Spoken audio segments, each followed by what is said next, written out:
Fă simțul prezent în viața ta. Prin postură. De ce prin postură?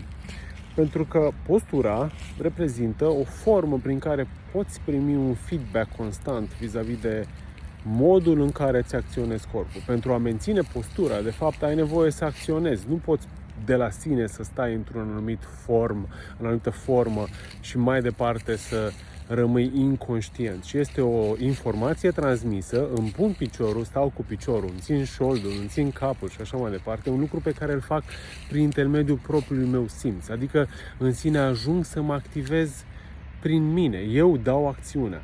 Iar mai departe voi primi feedback-ul. Feedback-ul va fi simțul, care este forma în care voi pune talpa pe sol, care va fi forma în care va sta genunchiul, care este implicarea musculară. Foarte mulți dintre oamenii pe care îi întâlnesc spun acest lucru. Nu-mi simt corpul. Simt că este o lipsă de conectare a mea cu mine. După ce practică exerciții, spun, wow, încep să mă simt. Am început să dezvolt noi abilități de gândire. Încep să am mai multă încredere în mine. Încep să mă simt mai prezent, mai abil, mai cognitiv. Încep să pot fi mai empatic. De ce?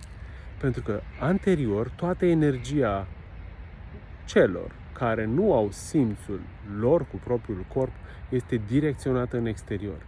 În acțiunea telefonului, în social media, în relația pe care o am cu jobul, în nevoile pe care trebuie să le fac și așa mai departe, dar în sine, cu mine, eu nu mă simt. Și cum pot acționa? Cum pot fi eu cel care își conduce viața dacă eu în sine nu știu cine sunt? Nu mă simt.